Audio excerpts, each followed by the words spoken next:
following podcast contains spoilers, an adult language, and... Wait, do you eat dirt? Yeah. This is a message from the Office of Emergency Preparedness. Due to the recent crisis, we ask that you remain in your homes. Do not attempt to communicate or interact with the creatures, even if they are people you know. Lock your doors. Bar your windows. Evil is coming.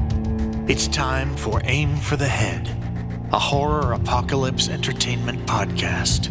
And now, here are your hosts, Diana and Steve.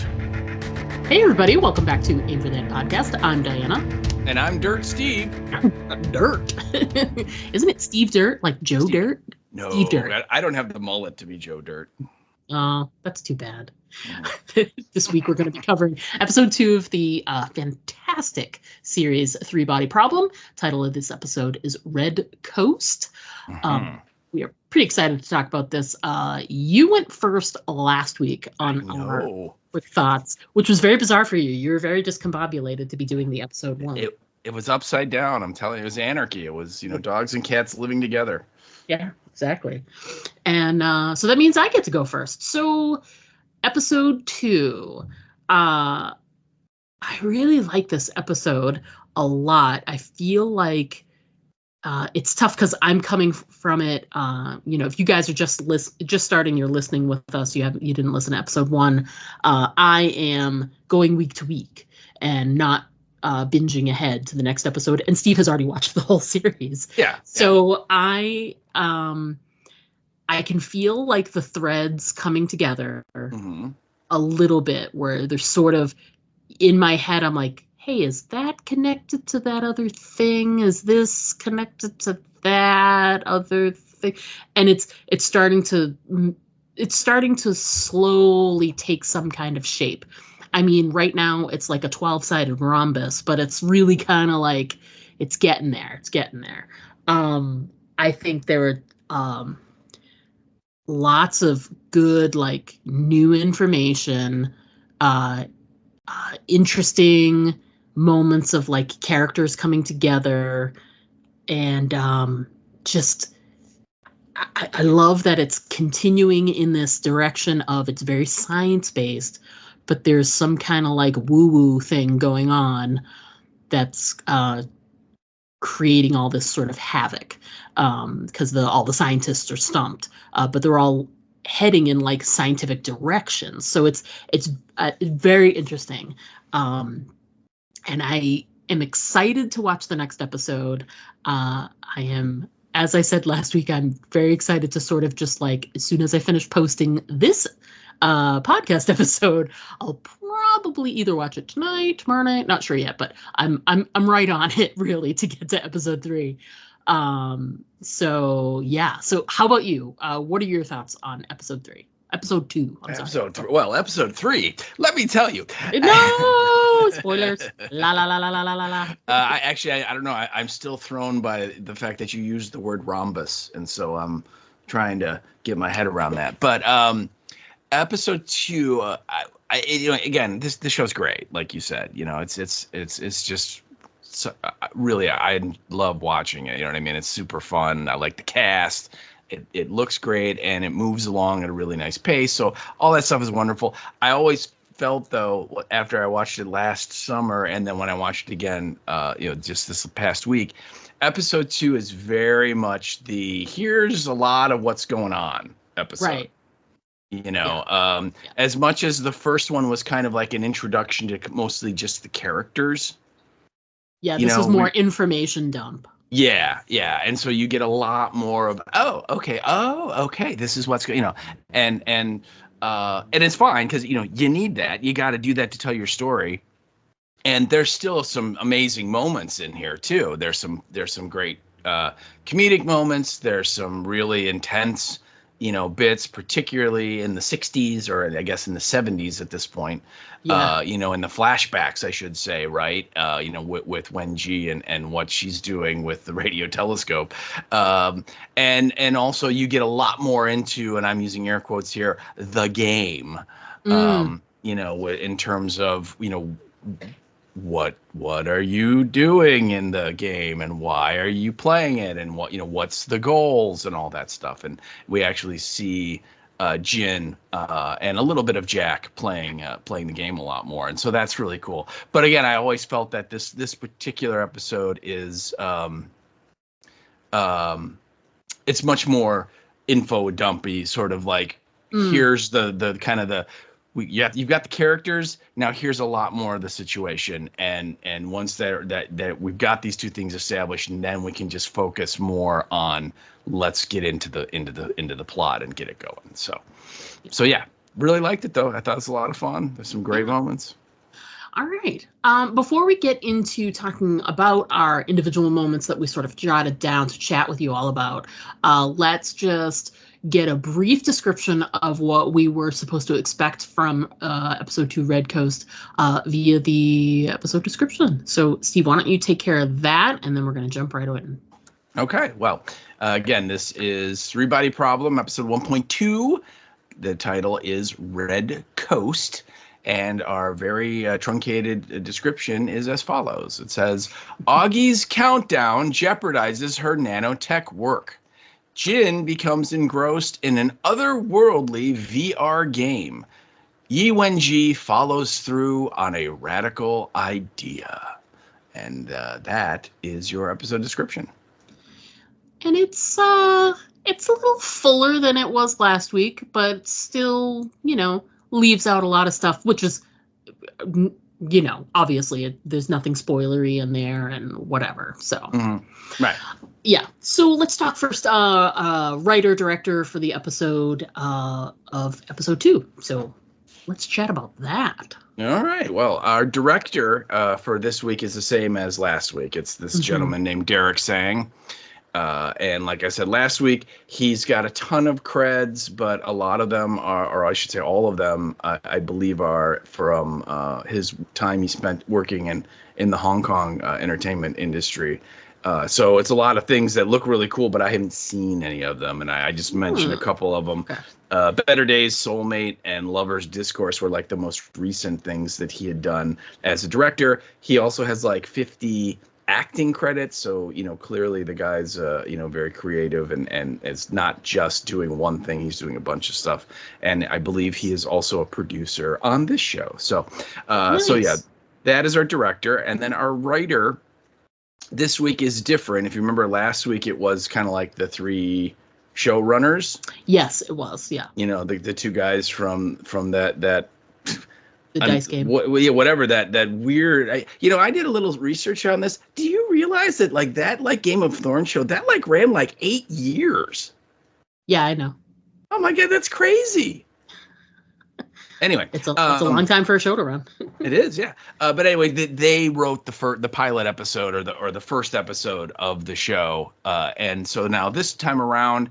It is a different person, and it's a gal named Rose Cartwright, and it's really weird because they credit her on the show as it says written for the screen by Rose Cartwright or has her name, and that when I see that leads me to believe in any other case usually what that means is that someone else wrote the story, and then she came along and took the story and turned it into a television script. And so she wrote the screenplay, if you will, of it. But they don't credit anyone else for writing the story. So I don't know what that actually means. Is she the one who wrote the whole thing, took the book and wrote the episode, or is it someone I don't know. But Rose Cartwright, she is a writer on this show as well as the story editor for Three Body Problem. So she is obviously her fingers are in every episode in one way or another if she's the script editor, the story editor. So, but this is the only one of the season that she is, I guess, technically credited with writing or bringing to the screen. So that's her, and she. She's got a lot of stuff. She's written several books, and she some of the things she's written has been turned into stuff. I believe she's British, so a lot of the things she's done is for British television. So maybe not necessarily things that are available or people here have seen, but she does have it. If you look up her, like if you go to IMDb and look up, what she has. She's got a lot of things on there. So, but anyway, that is our writer Rose Cartwright and our director Derek Sang. So there you go. Nice. So the opening scene is like a real quick little two-hander between Wang Ji and Saul in current day, where he shows up. He looks like he brought her some groceries or something, and he has a really nice moment where he pays his respects at Vera's. She has like a little shrine. Yeah, a little shrine. I couldn't think of the word. And he has his little moment there, but the main part of the moment is that, Wang Ji is watching the television when Saul shows up, and she's watching one of the news reports about the blinking stars. So clearly it's, it's all over the world that people are talking about it. And they have a moment there where she asks him what he thinks and whatever. And my thing about that whole scene, I thought, and it's quick, it's only a couple of minutes before they devote to that before they jump into the rest of the episode. And my thing I noticed is that I felt this like when I watched it the second time, it really hit me that Wang Ji is very calm about the blinking. And don't get me wrong, she's not given to very emotional outbursts of any kind, but she doesn't have any real reaction to the news report. And she's very measured, it feels like, around Saul. And she was also very curious what Saul's theory was. I mean, yes, he's a scientist, and so is she. So they connect on that level, but I don't know, like I just got a sense in that moment that her reaction was very different than the other scientists who saw that. You know what I mean? I don't know why. It just felt very different. It stood out to me. Okay. So, anyway, I'll let you have that. Okay, thanks. So moving on. So then it jumps right into Augie having her big nanofiber moment at her work. And she basically, we found out in episode 1, she was asked, you need to stop doing your work. Yep, and that's stop your research. Yeah, you need to stop your work, and that will make everything go away. And so she's there having what would safely be called, a career triumph, and in that moment she can't enjoy it because, we get to see from her perspective, she's still seeing the countdown.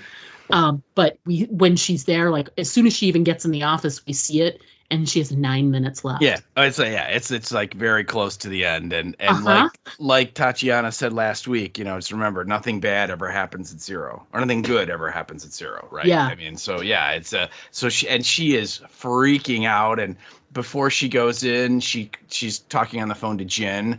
And Jin's like, hey, whatever you decide to do, I'm just going to support you, and, right. Good luck and all this stuff, right? And almost you get the sense that Augie isn't sure what she's going to do. Yeah, she's on the fence. Like, I got that sense, too, that she was sort of going to decide in the moment how she felt about it. I mean, that's her entire life's work. Oh, yeah. And I like, too, that they showed the whole part of it. Like she arrives in this big building. She's, I'm sure they're not the only thing in the building, but the area her company is in, there's got to be like 40, 50 people working there. Yeah. There's a whole office set up. Then she gets into the lab and there's like 15 other scientists that are in there and everything. So she's not just like, this isn't just like what you see in other movies or other shows where it's like and like 3 graduate research assistants or whatever, and you're in some small lab. This is a big deal, and there's a lot of money involved. And you can tell, and there's a lot riding on this. And I think it's great too, because to sort of highlight all of it, the other guy that's there has to say something inspirational, and it's because of you, and da da da da. And I couldn't help, because the sheer irony of the line he says to her, "Your extraordinary vision has got us to this moment," and I'm like, the extraordinary vision she's having right now is going to end this moment real effing quick. Yeah. So I as soon as he said vision, I was like, I don't normally make a lot of notes the first time I watch through, because I want to just watch it. But he said that, and I was like, vision. I see what you did there. Well, and I believe as soon as he says that line, it cuts to like her perspective, and the timer's at like 9 or 7 or something. Yeah. So that's your extraordinary vision right there. Yep. Can't not have that extraordinary vision. Oh my God. And I also love that when she comes in and she like goes and gets like a cup of coffee, and there's like these two of her minions are in like the break room, and they're talking about the blinking stars thing. And they're like, well, maybe it was this or maybe it was that. And then she comes in and they're like, good morning. And they're like, so did you see the what happened with the stars last night? And she's like, her mind is a million miles away, because she's only focusing on the timer. And she's like, yeah. And so they're like, so any theories? And she like goes, nope. No. And then she leaves. She walks I also away. think it's funny, if you think about it, further things that happen in the episode. She can't get her lighter to work. She can't get the espresso machine to work. Right.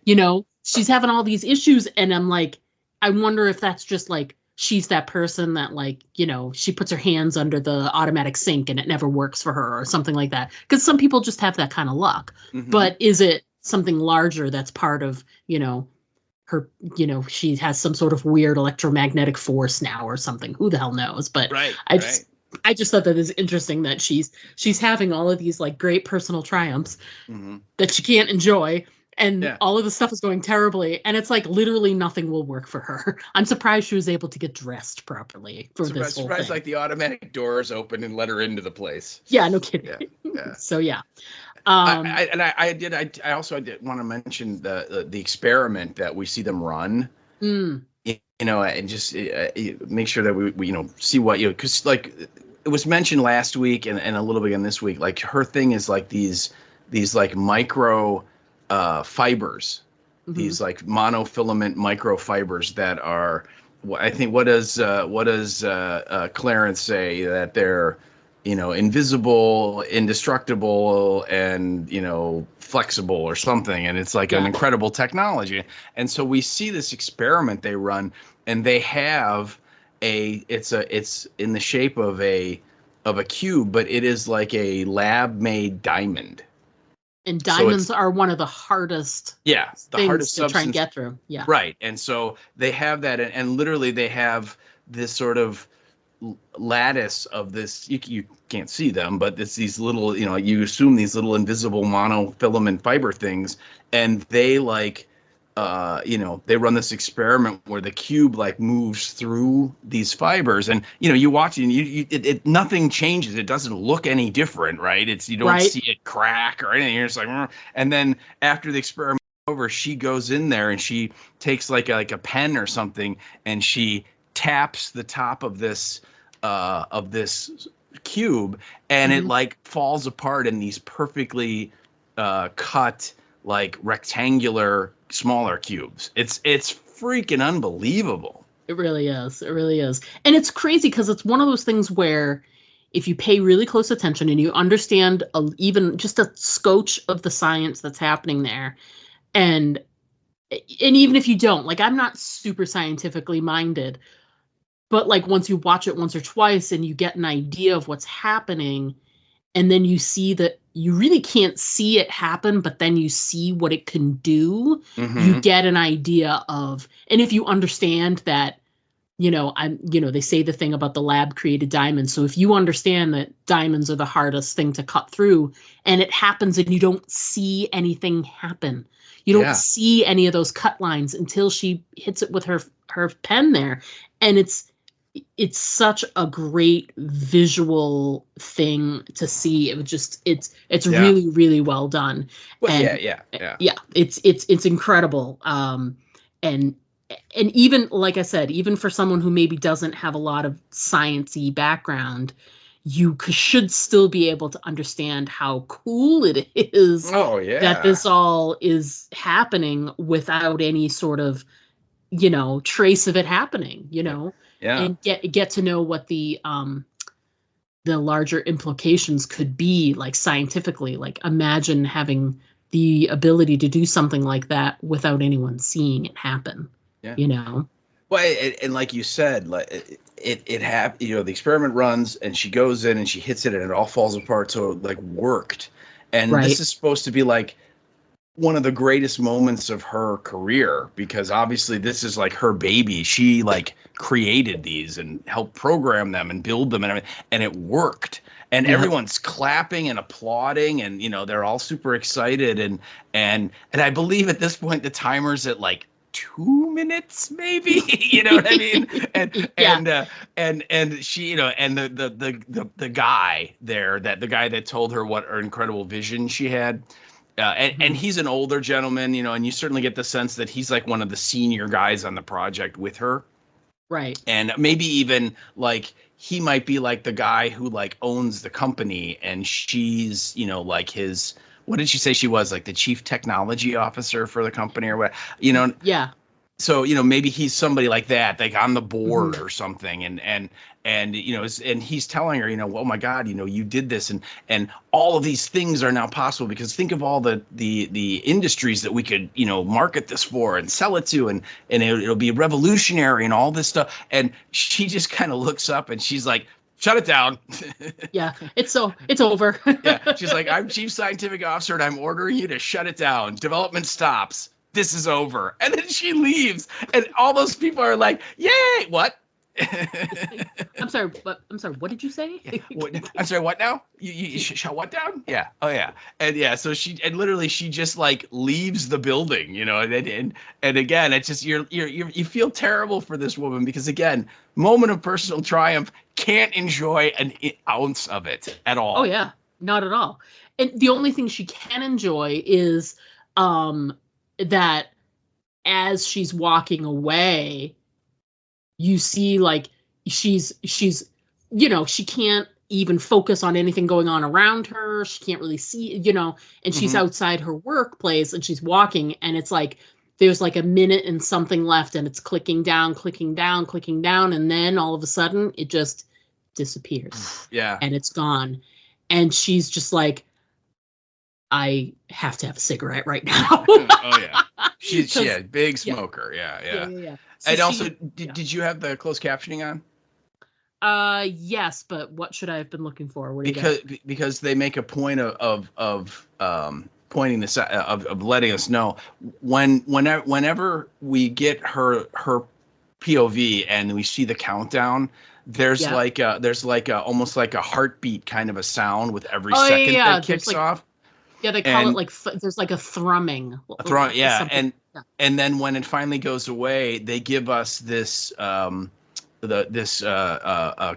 that says "thrumming sound stops," which tells me that not only was she seeing the countdown, she was hearing it. Like that wasn't just put in for us to help accentuate that it's counting down. It wasn't just something. It wasn't a like almost like a piece of score that the characters aren't aware of. I mean, she was hearing that boom, boom, boom. Imagine how much more just driving you nuts. How do you sleep? I can't even imagine. Yeah, and that's probably why a lot of other scientists are, gouging their eyes out and writing countdowns on blood on the wall and stuff, because literally they're being driven crazy by this thing. So yeah. That's terrible. Yeah. So she's like outside, she's trying to like get a handle on herself, and the Inspector Clarence shows up, and Clarence Shih, and he's my first thought was, he's walking with her before she even sits down to have her cigarette. He's walking with her. I'm sorry, I take that back.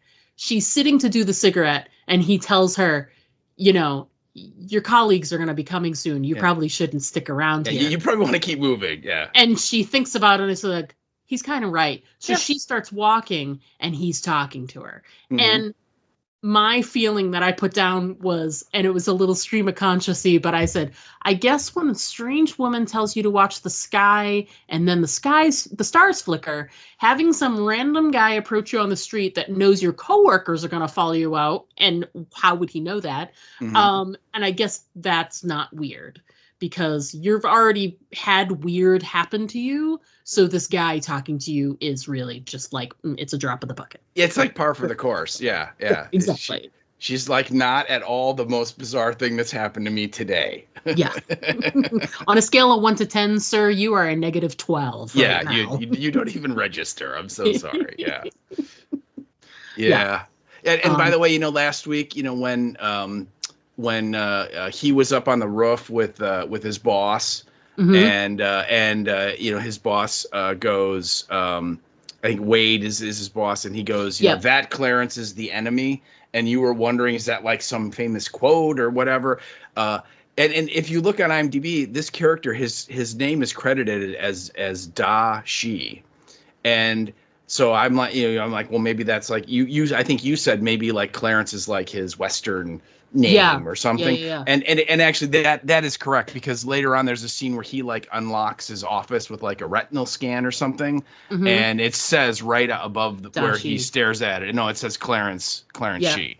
Okay. So yeah, so that is the character name. It was not like a famous movie quote or a famous quote from history or something that that guy was using. So yeah.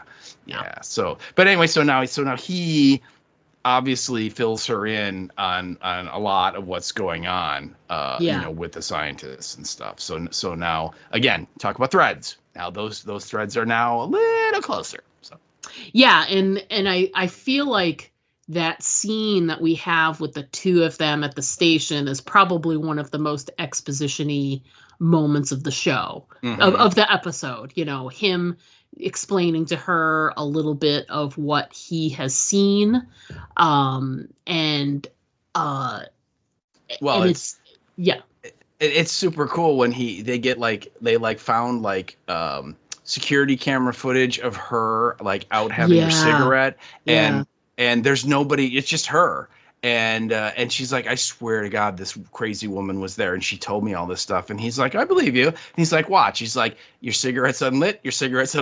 And then she has it, and then she kind of leans forward, and then suddenly it just sort of sparks to life. And he's like, and now your cigarette's lit. It's like, how could you light your cigarette? Your cigarette lighter didn't work, And so he's like, someone like scrubbed her from the footage somehow. Yeah, which is so creepy to think about. Yeah, and Augie's like, how do you do that? And he's like, I'm not really sure, but yeah. Yeah, like I have information, but I don't have all the information. Yeah, as you can tell, I'm investigating. Yes, I'm trying to figure that out. Yeah. Oh yeah. And I like that. Yeah, I like that when they when he's given all this information. Mm-hmm. She's like, he tells her that, she's not alone, that other people had seen the numbers, and, and they eventually, the countdown came to an end for them in different ways. And she's like, well, how did it end for them? And he said, they quit. And she's like, they did. And he said, well, they either quit like you or they quit like Vera Ye. Yeah, that's a great line. Yeah, which I thought was a really great way to put it. They either gave up their work like she did, or and it went away, or they killed. Yeah, and I like it that they start talking a little bit about Vera, and and he's asking her questions, and he says like, so you were her student, and she and Augie's like, yeah, but she's like, I quit. I dropped her class and I went into like applied sciences. And she always said, like, she says something like, I always thought that Vera, she never got over that. Like that really hurt her. And without like missing a beat, Clarence is like, maybe that's why she killed herself. And the look that Augie's like, go fork yourself, dude. Yeah, that was he's not good with the the emotions. He doesn't have time for subtlety. Okay. Yeah. He's science has stopped brick. working. Yeah. So it's like we got to move here, people. Yeah. Yeah, it's definitely got to get to the bottom of what's going on, and I don't have time for your feelings, lady. So we do sort of shift away from at one point in the middle of the sort of in between, like, because he gets her out of there by, you included the quote there. In order to get her to, she's like, I'm sorry, can I help you or whatever? And he's like, don't you want to know why the stars flickered for you? Yeah. Which is a great quote to include. Thank you for that. And then they do have the scene at the police station together, but in between that we get some flashbacky stuff into Upper Mongolia. We go, and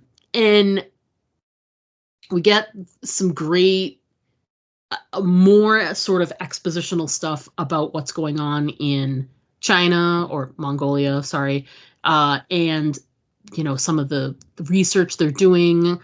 How, what's working, what's not working, that they're basically, if I get it right, they are trying to beam just an audio message to another world. They're sending out a message to, I guess you would say, the stars, to say, we're here, we look forward to meeting you, whatever, some sort of message of peace, as it were, to reach out to other, intelligent life in the universe is what they're doing. I'm pretty sure what it says. The message says something like, I am a Saudi prince, and I have, if you send me your bank account number, yes, I will be able to send you all of this money once it's free from me, or something like that. I believe is what it is. So Nigerian, not Saudi. It's a Nigerian that's prince. Nigerian prince. But I kind of get the sense that if you remember in episode 1, they like run off a list of coordinates that they like aim the dish at, and then they broadcast. My guess is they're like picking out different stars.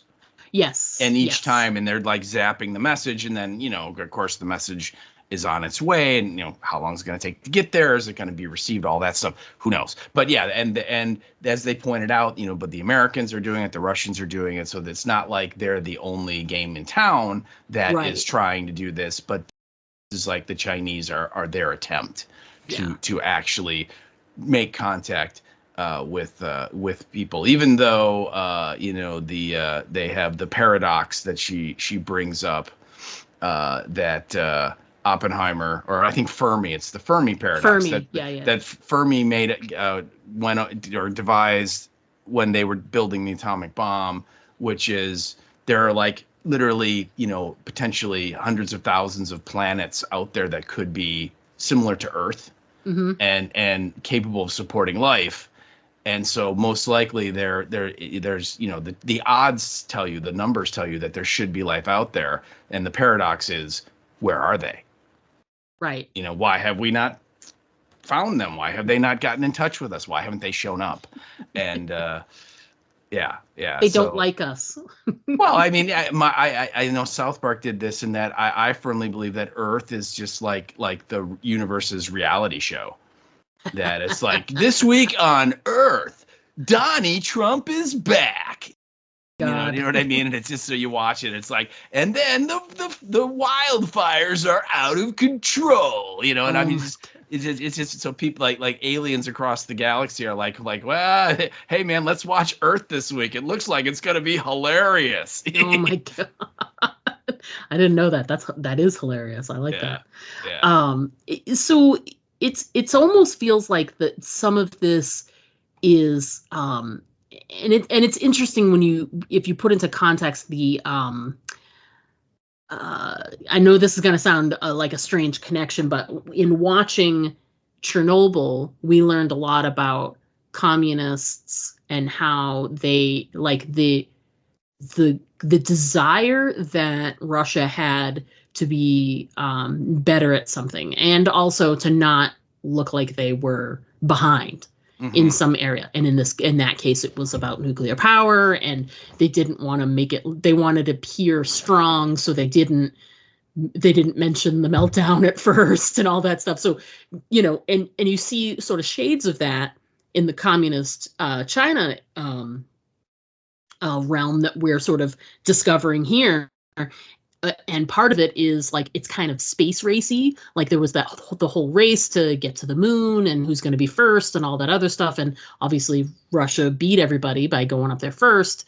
Mm-hmm. So it's almost like all the other, Western nations they're catching up. They're trying to, and they want to be at the top. They want to be considered, the top in some area. And China is trying so hard. They want to be number one at this. They want to. They number want one to, in interstellar communication. I believe is what she says. Yes. So there's a lot of talk about it'd be a good idea to do X, Y, and Z, and she comes up with this. She's doing all this work behind the scenes to try and find out what, if anything, like the Americans or the Russians have had any success in any areas where they've tried speaking or sending messages. And she had this information about how there was some transmission that was received in someplace in America. I want to say Ohio or something like that. And but it doesn't matter. She wants to reach out to them, but the soldier who's kind of like her handler or her friend, I guess, a friend in air quotes. I was gonna say, it's a frenemy if anything, but yeah. Yeah, eventually, yes, but at first she didn't know. So he's like, that's not possible, and she's like, well, she uses that whole spiel as a way to get him to sort of, maybe try and help her. Is like, we're trying to be first in this. We're trying to be better than these other nations, and it'll be our little secret then. Yes. And so, she's like, this isn't going to happen. It doesn't seem like she sort of like gives up on it, but who knows what will come forth. And then he comes through with some information, and the math of it all, basically, because I can't possibly describe again how she does it on the chalkboard. It happens twice on the chalkboard, once by her and once by him. And it basically says that to use the sun as something to reflect off of to send your message, it'll send it like a certain amount of times faster. And they know because this other place received the same signal they did, but they got it quicker because of how the angle of the whatever. So she figured it all out, that for them to get their message out into space, as it were, to bounce it off the sun is the best idea. And she's saying this, and all I can think is pointing a beam of anything toward the sun feels like it's a bad idea. And I don't know why, but I don't know. I just feel like it's bad for science reasons that I can't quite describe. And I don't mean like the communist reasons, because that's the reasons that, they bring this information to their superior. And I say they, I mean him. And he immediately is like, how can you do this? This is we can't shoot messages to the sun. And he gets all upset and is like, the party will hate you for this. You can't do this. And I'm like, is it weird to me like how we like switched that around and made it so that like he's talking about Mao, right? But like Mao will be disappointed in you. Well, it's because they refer to Mao as the Red Sun. Oh, that's right. And so by pointing and shooting a beam at it would be like a huge insult, and they would be ostracized and probably executed and so on. And yeah, the guy just rips him a new one. Yeah, and so it's what's great is that would you point at our leader? And they're like, no. And it was so unexpected, this line of like, indignation from their superior there. Mm-hmm. Yeah, Yeah. well, that whole thing. I mean, that whole experience for Wenji is just it's so important for basically everything that happens after. Oh, yeah. You know, because she like confides in that guy. Yeah. And you know what had happened was she had read an article that these scientists, I think, want to say that they're in San Francisco, had published, and so she's like, I need to talk to these scientists. And that's why he's like, we can't get in touch with what guys from the West, you know, going back to Chernobyl, the communists would never, ever approach the West and be like, hey, can you help us with this? Yeah, you can't use the H word with the never admit that you don't know everything and everything. So he's like, but he does. And these guys in San Francisco, there was like an electromagnetic burst from like Jupiter, and they monitored it, and she happened to, because she basically spends all of her time in listening with the headphones on to any responses or anything coming back from space. And by the way, she's already pointed out to him that they'll never succeed because the signal isn't strong enough that they're sending out. And he's like, this is like one of the biggest transmitters on the planet. And she's just like, yeah, it doesn't matter, and mostly it's just because like the sun itself emits so much noise that any little radio signal we try and send, it's going to get lost in that and garbled and unintelligent. You know what I mean? And so, and they didn't say that, but that's kind of what's going on, one of the reasons. And so, she happened to be in, monitoring when these guys heard this burst from Jupiter, and she picked it up too, but she picked it up like 13 minutes after they did. And that's why I'm guessing what she asked them, she wanted more information, and she surmised that the signal, it took like so many minutes to go from Jupiter directly to Earth, and then it took so many minutes to go from Jupiter to the sun, and then from the sun to the Earth. The difference between when they picked it up and when she picked it up was the 13 minutes later. And that gave her the idea of, wow, you know what, if you shoot stuff at the sun, it not only will reflect it off, but it'll amplify it. And she said like the signal that she received was like, 10 times stronger than the one they received. And so she's like, this is our key. This is the way we could actually become the leaders in interstellar communication. And you're right, she's drawing it out on the blackboard, right? She's doing all this stuff and everything. And she gets done, and he's really impressed. And she's like, and she gets excited that he's excited. And she's like, I was thinking of going to our boss and telling him. And the guy looks at her and he's like, yeah, we should do that. And then the next scene, like you said, he's drawing it all out on the blackboard for the boss. And it's like, it's his idea, and then they bring in Wenji, and the guy's like, oh crap, when she comes in, and it's for a totally relevant purpose. Their boss is like, I want you to check his work. Yeah. And it's so great because she just kind of sits down, because as soon as she walks in, she knows what has happened, and she just kind of has her head down, and she goes, his work is correct. She doesn't have to check it. No. And you're right. And then the guy like goes off on him, and, like we were saying about, you can't do this. This would be an insult to our chairman and blah, all the stuff. And then he looks at Wenji and he goes, I would think that you, with your dad and everything that happened, you would have warned him of the dangers of doing this, or even suggesting this kind of thing and everything. But like that moment, I got the sense she was so crushed by his betrayal, because I think she really felt like, because I think like that, the guy that screwed her over, he was like the head scientist of that place. Mm-hmm.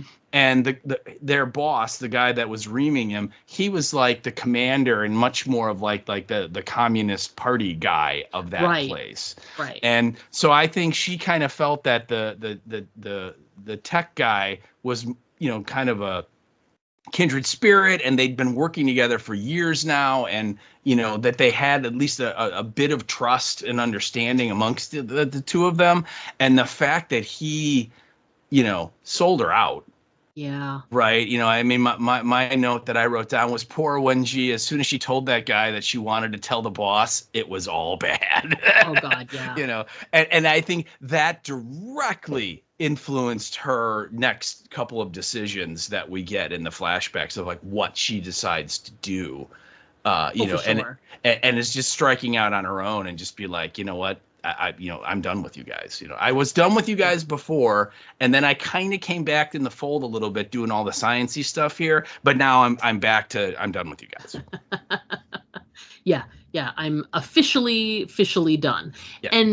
And it sucks too, because she's been betrayed a couple of times, but to have been betrayed about something that she felt like he was a colleague, you know. I'm still not sure, like, I forgot, we didn't talk about this last week, but do you have the sense that in the first episode when the book was found, right? Do you have the sense that the guy that gave her the book is the one that turned her in, or were they just doing spot checks and they found it? I always got the sense that it was more accidental, like they did, you know, were searching the barracks and they went, oh, she's got a book under her bed or whatever, you know, where she had like the little hiding spot, right? So I think too, like exactly that, but I think that they must have, you know, they know who spends time with each other, who's like friends and you know, whatever at the camp, and they must have pulled him in, like, you know, just like Shawshank, you know, I see you two all the time, you're thick as thieves. Thieves, these two are. Yeah, so I think that he was brought in and he didn't deny it. Like, because to save his own skin. Yeah, so she's been betrayed a couple of times. Some of it more overt, you know, some of it more just like by silence. But this was such a betrayal because she really thought that this was a colleague who felt the same way, that would, you know, support her in a scientific way. Because it's not emotional, it's science, right? And he didn't. And she's just, like you said, she's done. She was so done with these people. Oh, yeah. She's just like, you know what? People are rotten, is what she has come away with. Yeah. And we didn't get there yet, but like later on when she confronts the little girl who basically, you know, beat her father to death, that also just reconfirms her thought that people are rotten. Yeah, it doesn't matter what kind of revenge you want to, it's never going to feel good. You know, it's always going to have some sort of tinge of not like giving you any resolution, you know what I mean? So sort of pivoting away from the betrayal in Mongolia, as it were, then we get this really nice long section of both Jack and Jin. Sony PlayStation. So Jin is showing the headset to Jack. Yes. And I really appreciate this. I forget what else we were covering recently where I was like, when people come right out, when Augie was honest about the fact that she was seeing the numbers. Yes. And you're like, thank God a character actually told another character what they had experienced. Right. Yes. And Jin does the same thing. She brings in another person and she's like, I trust this person. They're scientifically minded. What is this? What, you know what I mean? Rather than, because the usual trope is someone suffers in silence. Yeah. And you're like, oh my God, if they'd only known, they could have helped and whatever. And that hasn't happened so far in this show. And I love it because that's what a scientist would do. They'd reach out to a colleague or a friend and say, this is weird. What do you think about this? You know, and particularly someone like him, who he's clearly got a scientific mind and was, you know, a student in Oxford and everything. But he also has a practical. He's a genius that way. Right. Because he started his own business and he's making, you know, like potato chips or whatever. Right. So he is like not just like a theoretical, I'm in the lab all the time kind of a guy. He's more of a real world guy. Yes. So an even better person to ask, like, what the hell is this? Have you ever seen anything like, you know what I mean? Have you heard of it? So yeah, he is a perfect guy to be like, can you help me with this? But again, thank God she told someone, right? Yeah. I just think back to all of those seasons of Lost where I just like, please, will one of you tell anyone else what you just happened saw? to you out in the woods? Yeah. Nothing. You know, and you're like, no, something happened. Tell someone. I know. Just tell someone. Really? Just tell someone. Yeah. So infuriating. And here we are in 2 episodes. We've had it happen twice. It's so great. Fantastic. Thank you. Thank you, creators of Three Body Problem. We're so excited. And actually, and like you were saying, having the 2 different perspectives made it a really funny scene too. There was a lot of humor there, which was great. But one of the things I liked was, like you were saying, Jack is out in the real world, like not in a lab, and can apply like real world stuff to this headset, right? Mm-hmm. He says all the things that we say in the beginning when we're talking about it last week. There's no brand name on it. There's no plug. Mm-hmm. There's no like. There isn't even a charging port. Yeah, there's nothing. It literally exists on its own. It's very like singular and different. Mm-hmm. And he says that, he tells her this is hundreds of years ahead of what is out there. At first he's like, it looks like a beta, like a test thing, because it doesn't have any of that stuff. And she's like, oh no. And this is before he puts it on, she's like, no, this is not a beta thing. This is like a finished game product. You know what I mean? And he's like, really? And so then he puts it on. Oh God. And it's just like hilarity ensues. I loved his reaction. He's so regular. He's such a regular guy. He's basically like, whoa, this is fucking amazing. Mm-hmm. So he is trying to play, and the exact same situation happens with, he's in some type of Far Eastern inspired sort of outfit. So he's in the story that Jin was in. Yep. And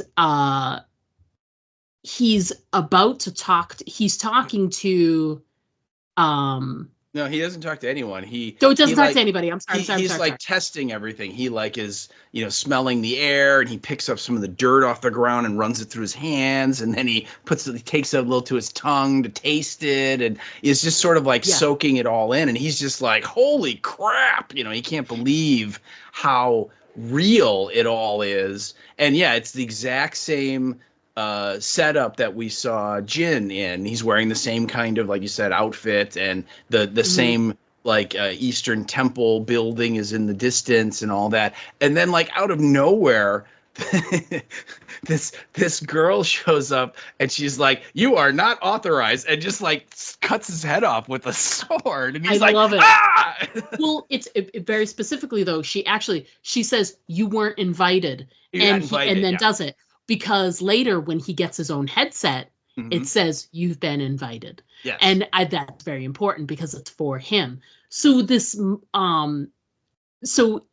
hilarity ensues, because he's like, he pulls the headset off because he's like, oh my God, because he could like, it's so realistic. You can touch stuff and taste stuff. And he's like, he says out loud, he's like, I could do this and whatever. I tasted the dirt. She's like, you ate dirt? And I'm like, but I totally understood, like when he reached down and touched the dirt and touched it to his mouth, like in my head, I was like, please, please, please be just like regular dirt or dust or sand. I'm like, please don't be like the flakes of dead bodies or something, what I mean? Like dead skin cells or something, like some weird shit or something like that.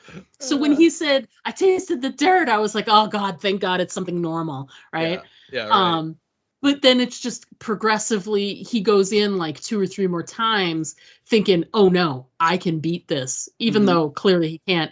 But like the second time he comes out, he's like, oh, I tasted blood that time. Yeah. Oh yeah. And his final moment too, when he goes in there and he comes back out and he's like, yeah. And she's like, and Jin's like, You got your head chopped off again. He's like, yeah, I got my head chopped off again. And what's great is the last time is that they don't like go back into the game. It's just him, and he like puts the thing on his head, and he kind of sits there for a second, and then takes it off, and he's like, "Yeah." And Jin's like, "She cut your head off again, huh?" And he's like, "Yep, cut my head off. Yep." Yeah. That was super fun. That was a really great moment. And we should point out too that I think before that scene happens, we get Jin playing the game again. And yes. she gets a little further, and she meets the Count of the West, and and the Count of the West has the little kid in tow, right? Mm-hmm. And he starts talking to her, and I thought this was great because they definitely had some game elements to this thing, because it's unlike any other video game ever built, right? But at the same time, there are little moments and things that are exactly like other video games that you've played before, because the Count of the West has this little expo of like, I'm on my way to the temple to see the Khan, and maybe you could accompany me, and she doesn't she try to touch him, and he's like, what are you doing touching a man I'm the Count of the West, Yeah, like you touch a man of royal blood. Yeah, and she's like, oh, I'm sorry. She's like, so are you like another player? And he's like, looks at her, and she's like, or are you like AI in the game? And he's like, I have no time for games. Yeah. and he's like, what is your name? And she's like, my name is Jin Chang. And he looks at her and goes, please choose a better name. And that is like so such hilarious. A video game thing. Oh yeah. And so she comes up with Copernicus. And so then they start walking a little bit, and then he's talking about, the time that they're at a time of chaos, and it's his job to like figure out when they will not be in a time of chaos, and it'll be safe to, for the Khan to like bring all the subjects back to life and all this stuff. And then like similar to what happened in episode 1, the sun comes up, and like it's like they're in snow when she's there, and the sun comes up, and then the wind starts blowing, and like everything starts melting, and the Count guy's like, run, and they're hiding behind this rock, and then the sun is coming, and it's going higher and higher and higher, and the amount of shade they have is getting smaller and smaller and smaller, and the Count of the West like pushes the kid out from the shade out into the sunlight, and he's like, there's not enough room for all of us, and he's like, and I have to make it to see the Khan, so I have to live. And so Jin's like, but the kid's gonna burn up, and he's like, not exactly. and the kid it just lies down, right? Just gets down on the ground, and I know you made a note of this, it's almost like Raiders of the Lost Ark, where she kind of melts. Yeah. And later on we find out she's dehydrating, right? Where her body is just reduced to it's like a layer of material, skin only or something. It's the weirdest freaking thing. And then after it's over, and of course the sun, the day ends and the sun's no longer in the sky, so it's safe. They roll her up. And so she's like the size of a pillow, right?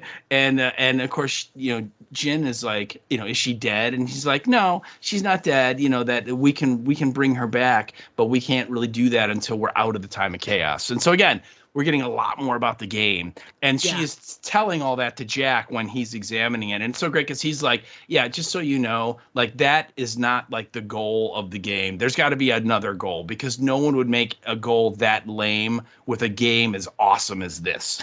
Right. See, he's approaching it from a normal person's point of view. He is, yeah. He's like, it has to be something way more cooler than that, Yeah. I love it.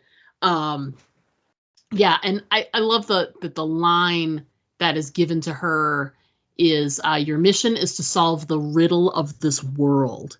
Mm-hmm. And you're like, well, what is the riddle of this world? So we don't know yet, so it's just, that scene plays out later, but well, yeah, and I think she gets that. That's after she goes back in, and all of the amazingly awesome, naked people show up, and then they all And then then the gal that cut off Jack's head shows up and like tells her that you've completed level 1, and while you didn't, she said like this civilization is ended, but you succeeded in advocating science over mysticism, and so now when you go to level 2, your goal is to save this world. Yeah, or solve the riddle of this world, or whatever she said. Yeah, but that's a little later. We still have to get to all of the awesomeness of of the naked folk coming out of the pool.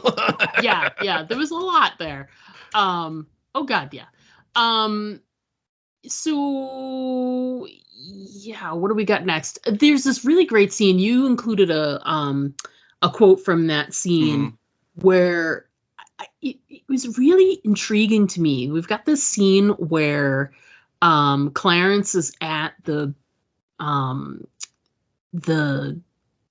graveyard, and he's visiting his wife, who we find out she died of breast cancer, and we find out because he ends up in a conversation with a creepy Tatiana, and she's asking questions and blah blah blah, and of course. And it's weird because he's got a moment where his spidey senses are kind of like, who is this person? Why are they talking to me? Just thinking like a cop, thank God. But then as soon as she says something about, she makes it a group experience where she's like, because he's bringing a cupcake, it's her birthday or whatever. And she's like, oh, I do the same thing. I bring a piece of cake for my dad and da-da-da. And he's like, and then he sort of softens, and you can see it that he's like, oh, she's just here and she's, visiting someone and is engaging in conversation and yada, yada. But you included a really great quote because they're going back and forth, and she finds out, breast cancer. And then he asks, how did your dad die? Sorry. Yeah, and I kind of got that sense that response like brings his spidey sense back up. Yeah. Like there's something off about it. Like that's not how you should answer that question. No, normal. It's not a standard response. Yeah. And I think she starts the conversation because she's like, oh, I thought I was the only one, and he looks over and she's like, for years I'd bring my dad a piece of whatever cake or whatever he liked, and then he goes, oh right, and he's like, yeah, it's like red velvet or something, and it was his wife's favorite, like you said, and it's her birthday, so he's bringing her like a little treat, and that kind of sparks the conversation. And they go on, and she asks, how did your wife die? Breast cancer. And he said, how did your father die? And she said, shot in the head. And he's like, oh, sorry, that's awful. And she's like, oh, don't be. That's a good way to go. So quick.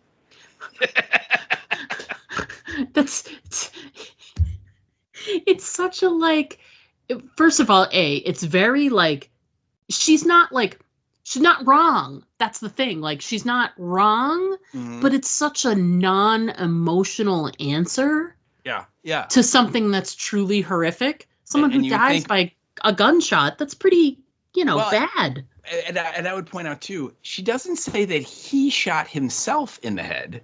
No, just that he died that way. He just was shot in the head, right? Yeah. Yeah, and you're right. Yeah. So clearly an experience or a moment that is incredibly emotional because it's your father, and she has no emotion at all.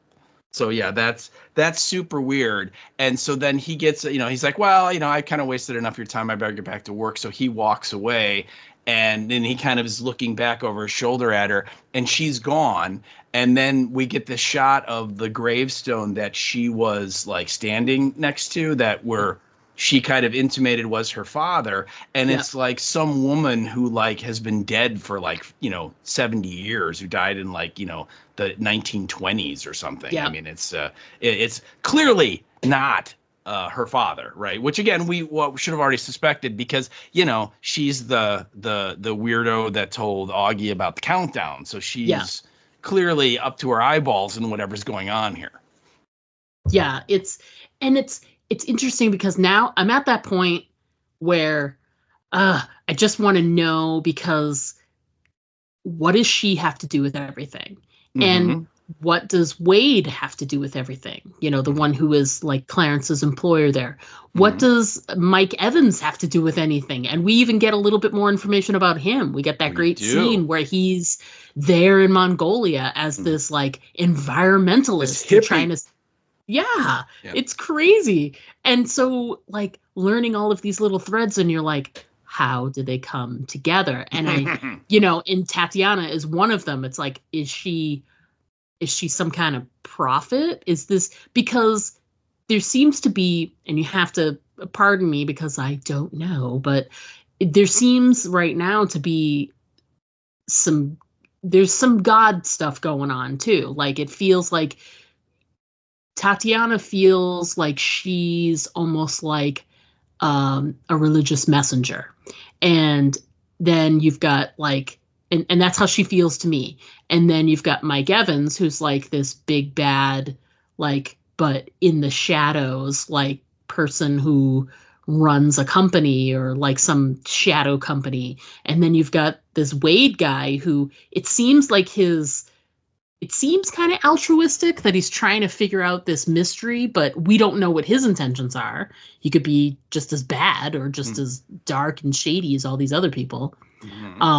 So having Tatiana show up and it's this quick little scene, and you know, and like you said, it tingles his spidey senses towards the end, and sort of looks back, and you know, and trying to like keep an eye on her as he walks away, but just, you know, it's just one of those things that like it hit him in a way, but I wonder if he'll remember it later. I wonder if he ever even sees her again.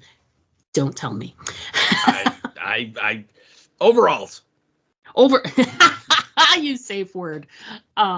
Anyway, so we get that great little scene there. And I think after that, Jack comes home.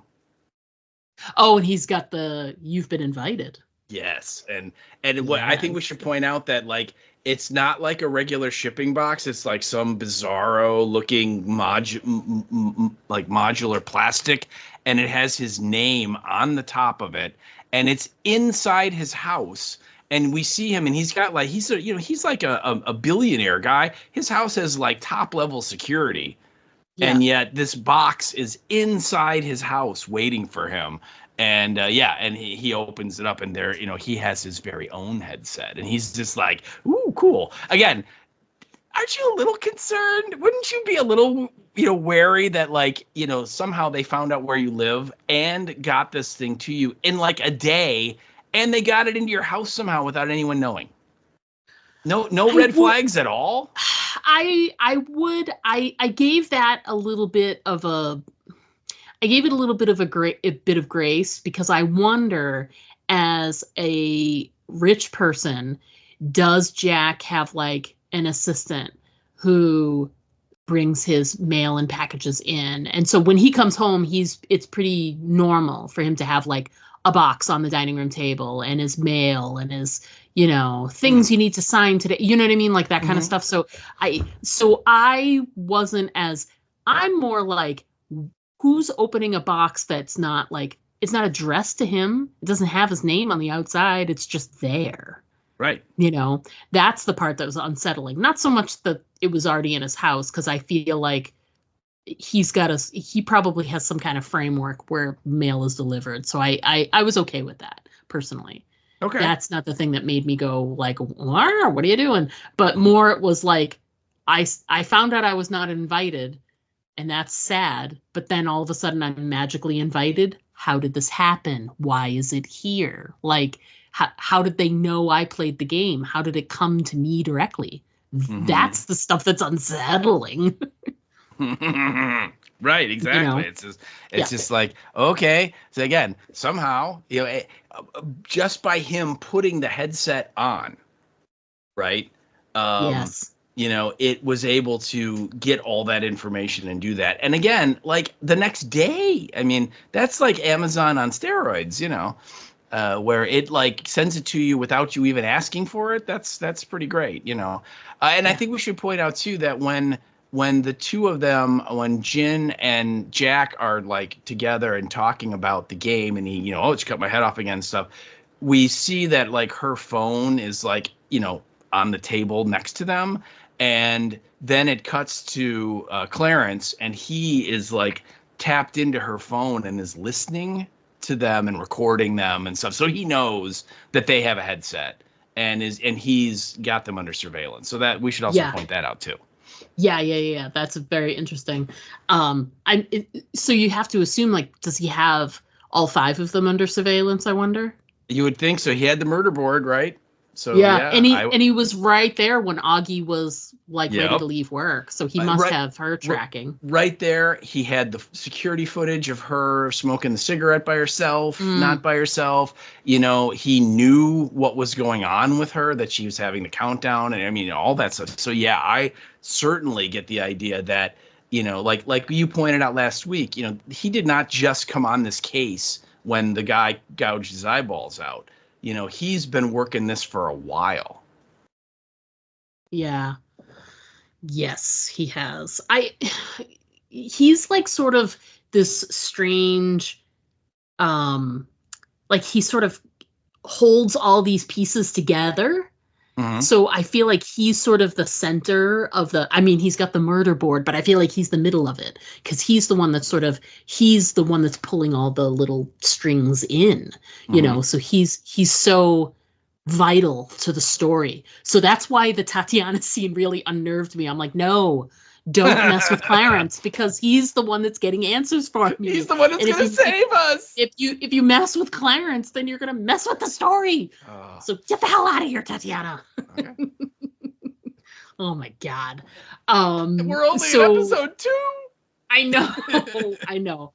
So we also get this scene. It's really quick. Basically, we get this scene where Will finds out that he is sick. Yeah. That he has is it prostate cancer? He has stage 4 pancreatic cancer, and it's already spread to a bunch of things. So basically he said, what does he say? Like all they're going to do is make him comfortable. They're going to like operate on some of his tumors, and he says like fluff the pillows on a sinking ship. Yeah. So I mean, he gets like the worst possible news you could ever get from the doctor. That not only do you have this, but it's like so advanced that you're done. There's nothing that we can do. Yeah. Oh God. Yeah. And it's sad because it's like one of my first thoughts was I was like, okay, this is a science-y show. Mm-hmm. So are they gonna sort of tie into it somehow that part of what will happen is like we can't let you do your work anymore, but if you don't do your work anymore, we can save Will. It's some sort of miracle, as it were. You know what I mean? Some sort of, and I don't mean like a scientific miracle. I mean, they're playing some of the like faith/God angle here. So I'm wondering if that will be held as a, I don't know. I think it's there's got to be a reason for Will getting this diagnosis, and I'm trying to like go through my head like what could be the outcome. Is it just we watch him get sick and die?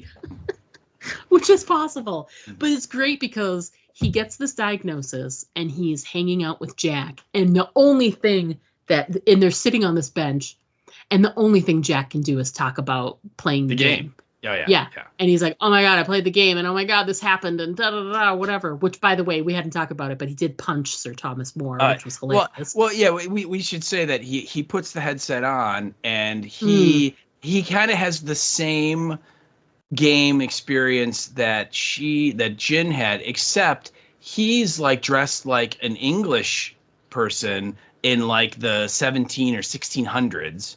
And the castle that you're trying to get to is like an English looking castle, like a medieval castle. And when like the character that in her game was the Count of the West shows up, it's an Englishman, right? And yet the same little girl he has with her, it's the same actor. I don't know if you picked up on that, but No, I did, yeah. And he comes up and he has the exact same spiel, but he introduces himself as Sir Thomas More, right? Who was a real, person in English history. But before he can even say Sir Thomas More, Jack just hauls off and slugs him right in the face, and he's like, ah, and so he's like, how dare you strike me, and Jack's just like, yeah, pal, I'm not taking any crap from anyone, and so then he's like, I am Sir Thomas More. And then he's like, who are you? And he goes, Jack Rooney. And then Sir Thomas More looks at him and goes, choose a better name. Which is just great. Oh, it was. That's great. Because think of like all of the video game culture where people are like, what's your name in real life? I'm Joe Smith. Yeah. But online, I am Morpheus. Morpheus Rex, or whatever, and you come up with something Neo, badass, right? Yeah. Oh yeah, and it's hilarious. It's so hilarious that they're playing right into that. It's great. I love it. And which, by the way, I would just like to point out, the actor who plays Sir Thomas More in that little scene, he has made an appearance on our podcast in the past. He was one of the contestants on the British Big Brother on the show Dead Set that we covered. Shut up. He was, if you remember, there was one guy there that all the other guys called Gollum, who was not a pretty person, and he was like the smart guy that was very antisocial, but he was like, I'm gonna win because I'm the smartest, and he ended up royally screwing everybody else. He left them in the lurch. They came up with that weird crazy plan to like get out of the house and get to a truck and try and get away. Yes. He ends up screwing them all over, and he gets horribly eaten too. But anyway, that actor, he played that kind of despicable character from Dead Set probably 18 years ago, 17 years ago now. I mean, that was like 2007, 8 or 9 maybe that show came out. So yeah, but anyway, we did cover that actor at least once before. And he's hilarious in this because Jack keeps hitting him and he's like, why are you hitting me? I love it. Yeah. It's just such a hilarious, like, it could only happen, like, and no one else would do it. It's such a Jack thing to do. You know what I mean? It's just speaking as a gamer, it's something you would do because that's what, like the guys and gals that are like the dedicated gamers, they're always trying to find the Easter eggs and the little bonus things. And you do that by like trying to, work or touch or move everything you see in the game. So, you walk up to stuff and you're just pushing it or hitting it so him just hauling off and slugging him, that's him being like, I want to see what's going to happen, which again is a very gamer thing to do. And it's just very funny though, because the poor guy's like, why are you punching me in the face? I'm trying to talk to you,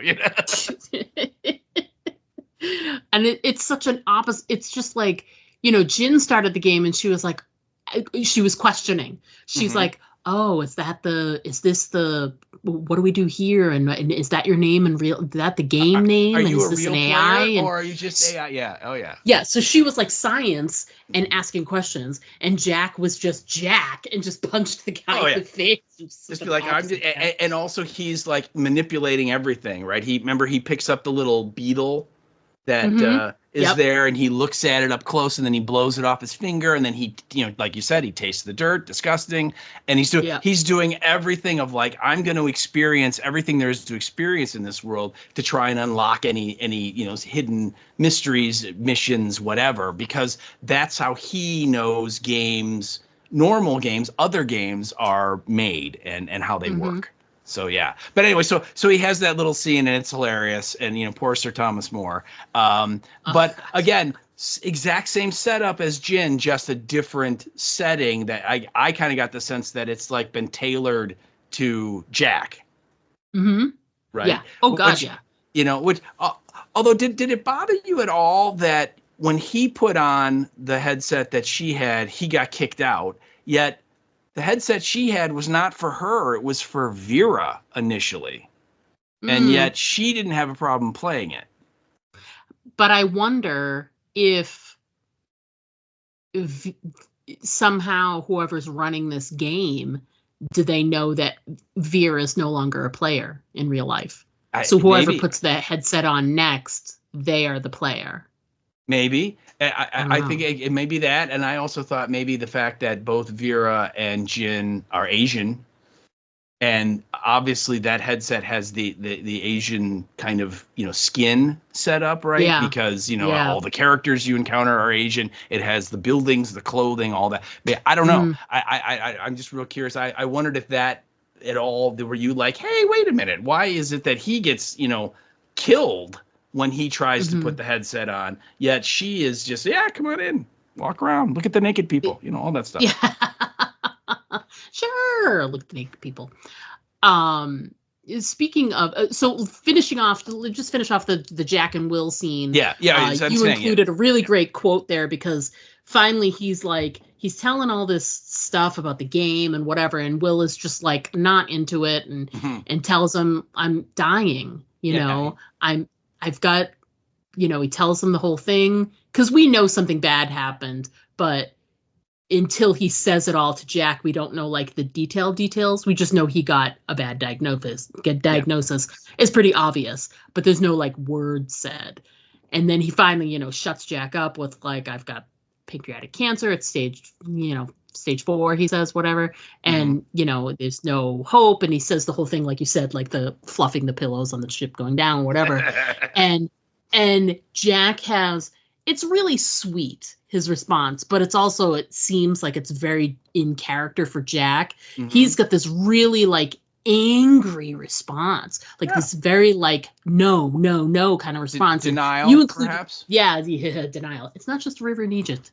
And you included it in your notes, this quote, so you should go ahead and chat it up there. Well, because he Will kind of lays it on the line, and we should say that we see Will like teaching his class. And he's talking, interesting enough, he's talking about a multiverse, which is an interesting idea, considering this show is about, the 3-body problem, right? And while he's teaching the class, they cut to his phone and he's got like 20 messages or missed calls from his doctor. Right. Yeah. So, clearly the doctor's like, I really need to talk to you. And so then you're right. We kind of see it, we don't hear, but we see him, and he's in the doctor's office, and the doctor's got a screen up and has got his x-rays and, all of his test results, and is kind of giving him the bad news. So he kind of knows. And so, so he tells Jack, and he's like very resigned to it. Like, I got like, what did they say? Like 2 to 6 months is the outcome of what he has left based on where he's at. And he's just like, so that's where I'm at. And Jack's like, fork that. And he's like, well, we'll go to Switzerland. We'll go to New York, someplace that's good, that has good doctors. And we'll fight this, and Will's like, no, I mean, there's nothing to fight. And he's like, you're going to take like the British health system doctor's word for this, that, you know what I mean, that there's nothing that can be done. He's like, fuck that. He's like, we're gonna fight. And he's just like, no, there's no sense. It's over for me. And Jack just like blows up on him, and is like, this is what you always do. You give up on everything. And he goes, you quit physics because you thought you weren't smart enough. You gave up on Jin because you thought you were punching above. I'm guessing that means like, out-kicking your coverage. And he goes, you're not giving up on your own forking life. And so, and literally he's like, we're going to fight this. And again, Jack is like a bajillionaire, right? So you think if anyone can like afford like the most experimental radical treatments and stuff, it's that guy. Right. And that's basically what he was trying to say, is like, he's basically saying, I won't let you do this. Like, we're going to do this together, and we're going to. It's clearly, Jack obviously doesn't want his friend to die, but it's not he wants Will to live because he likes Will, but Jack is confronting the idea of, I don't, what am I going to do if you're not here? Because you're kind of like my best friend. Right. And so they just confronting did lose. They did just lose Vera, so there's that. Yeah. So they're dealing with that tragedy too. Yeah. And again, you're right. It's a complete both diametrically opposed, because Will is just sort of like, yeah, that's what's going to happen. So I'm just going to kind of like kick back and, whatever. And Jack's like, "Nuh-uh, we're like gonna get on planes and we're gonna see doctors and they're gonna poke and prod you and take blood and we're gonna fight this to the very end, you know." Yeah. And but at the same time, how is that gonna fit into the plot? How is this going to work its way into? Is this another thread or is this something else? All I can say is 2 little words, and that's over and alls.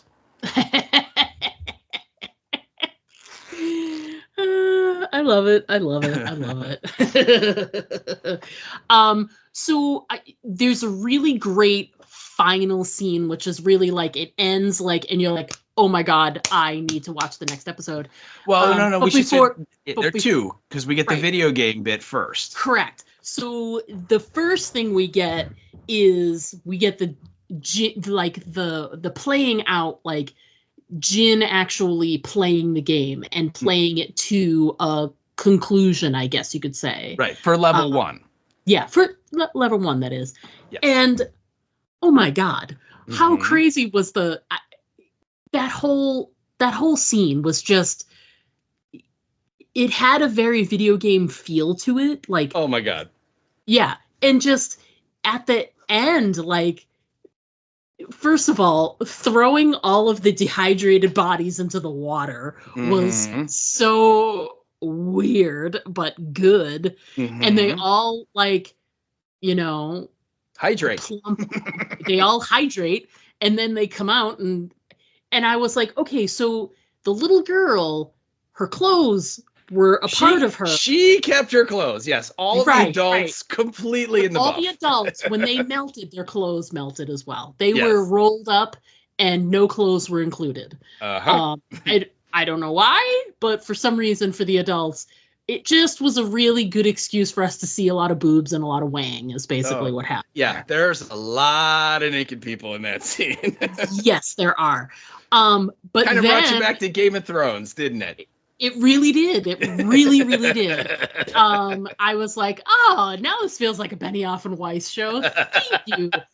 There just wasn't enough boobs. It's 3 boob problem is really what the story should be. And so, you know, then the playing out of the story is that the prediction was wrong, everything fails, and this cold front comes in, and everybody, like, I interpreted it as it was cold and snowy and they all froze. Oh yeah, they did. Yeah. Clearly. Okay. All right.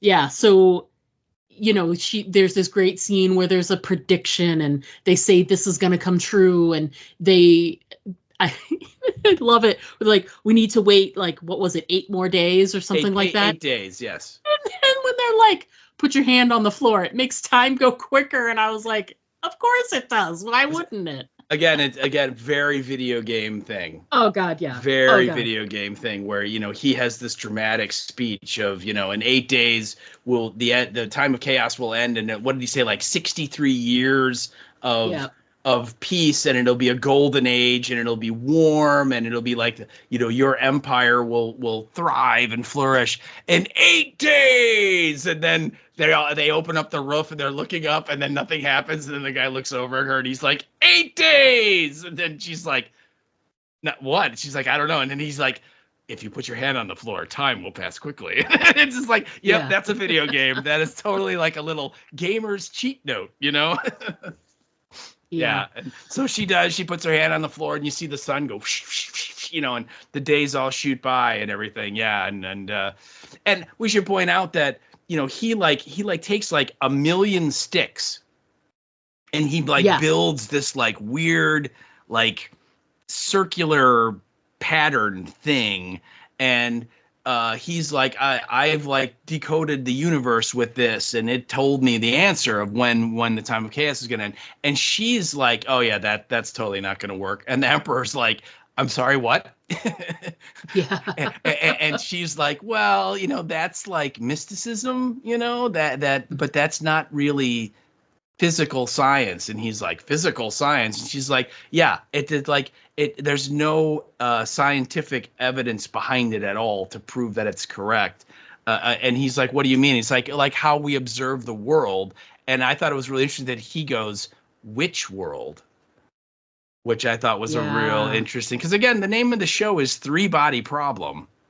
Right. And then so which world and anyway, the guy gets his thing and so the 8 days go by and he's like, it's a time of greatness. He's like, rehydrate your people, and like then the emperor's like, rehydrate, and all these these soldiers are running out, right, and they're like you said, they're chucking all these like laundry things into the water, and then suddenly we get all of these naked people that are like, yay, we're back, and Jin has the little girl's body, and so she kind of throws her in there, and the little girl comes out and she's like, you came back for me, yay, and there, and Jin's very happy to see her and all that stuff. And then, like you said, immediately the sun like goes all wonky and it's suddenly like a deep freeze, like a normal January day in Chicago. And I was like, this feels normal. It does, right? But keep in mind, all like 90% of the people on the screen, they're all naked and they're wet.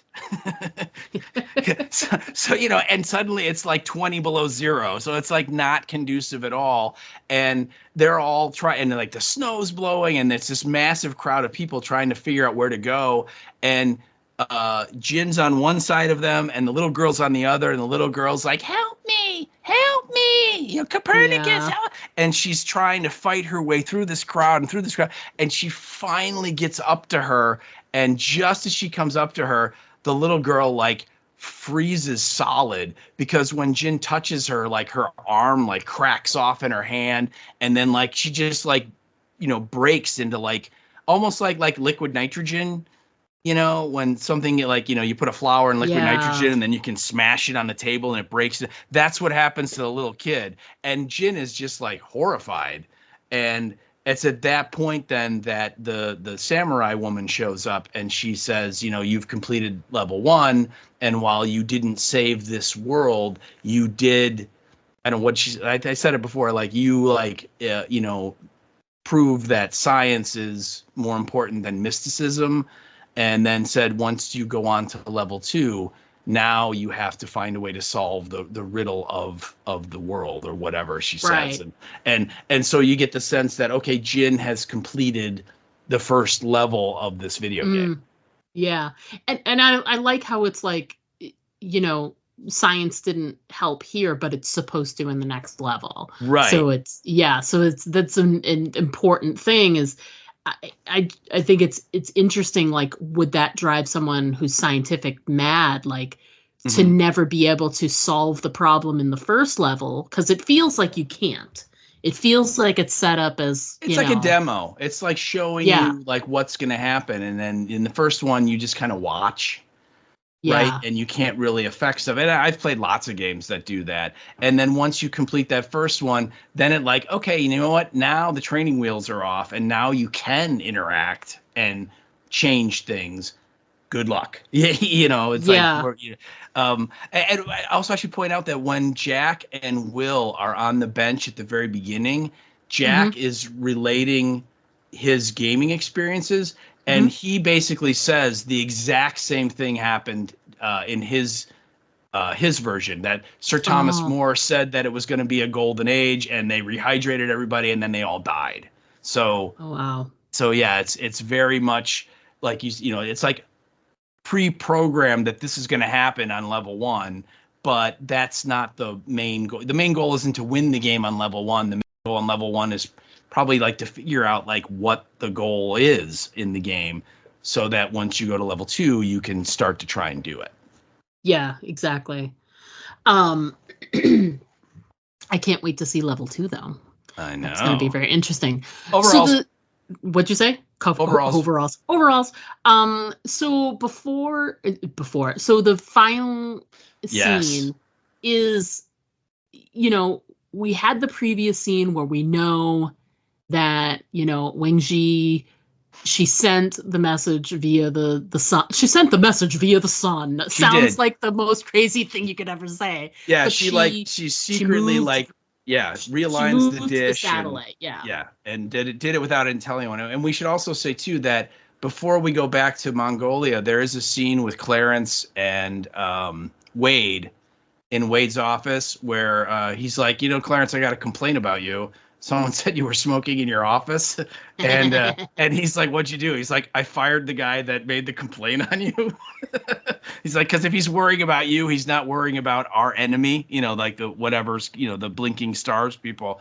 And Clarence is like, I wish you wouldn't have fired the guy, but anyway, he's kind of giving a status report about what's going on. And he talks about in like 1977, these scientists at Ohio State University received a like radio transmission from space for like 60 seconds, and they refer to it as the WOW transmission, which, by the way, that's a real thing that actually happened. Wow. Wow. Wow. Yeah. Well, and the reason that, like they said, they call it the WOW transmission because they all went wow when they saw it, because it looked like it was not like random space noise or radiation or something. It was like an actual, transmission. It was something that was sent by another being or something. You know what I mean? It wasn't like just a natural occurrence. But it only happened the one time, and it never happened again. And he what does he say? Like, they were the only ones on the planet that picked it up, except for a radio telescope in Mongolia. And then he goes, the funny thing, guess where Mike Evans was living in 1977. Right. And we skipped the scene where she meets Mike Evans too, by the way. But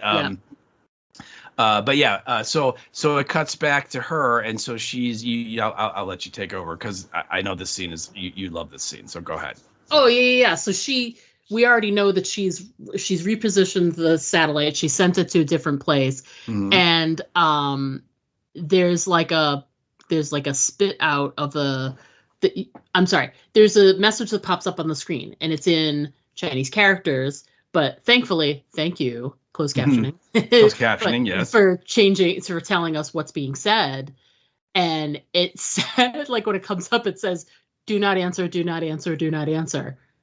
And she's like, what? I'm sorry. I'm sorry, what? And then there's the continuation of a message, and the person who's sending the message says that I am they say they're a pacifist where we live, and you're lucky that I got the message first, because they will come and take over your they'll conquer your world, is what they say. If you respond, they will come and destroy you, basically, is what they say. Yeah. So don't answer. So before she does anything, she's got to verify that this happened, really. So she's like, she goes to, a printout and a readout to see, like, she confirms that it's there. There's like an anomaly in like the numbers, so she can see that, there was, she's not seeing this, you know what I mean? Like, it's not a vision or whatever. It actually really happened. There's printouts and there's a thing that says that it actually happened. So she's thinking about her response and what to say. And she basically says to them, she's like, you have the full line, but she says back, come, we cannot save ourselves. I will help you conquer this world. And you're sitting there while you're getting the translation, and you're like, oh my God, she's not gonna. And she has her finger over what is obviously the send button. And it's like, and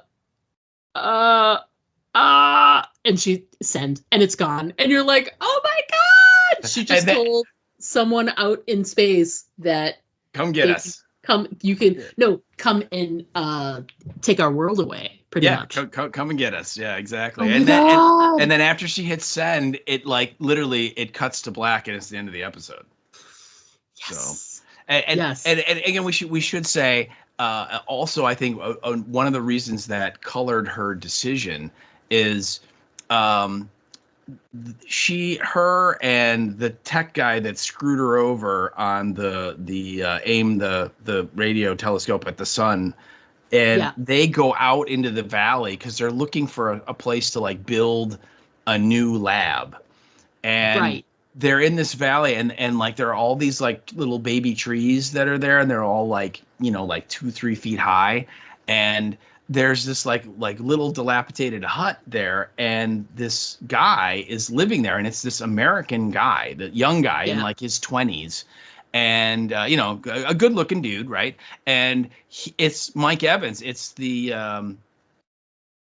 dude, the secretive dude from the funeral. It's Jonathan Pryce, but it's with him as a young guy, and he's living there, and he we see he has on a shelf in his little hut that book Silent Spring that she was caught reading, right? And he is talking about why he's there, and he's like trying to like save this like bird that is an endangered species, and he said, she's like, you think you can do it? And he's like, I don't know, the loggers work so fast, it's really tough for one person. And then she's like, well, then why are you doing it? Or she's like, how long will you be here doing it? And he's like, my entire life if I have to. And she's like, really? And he has this great line, and he says, just imagine if you're one person and you could save an entire species.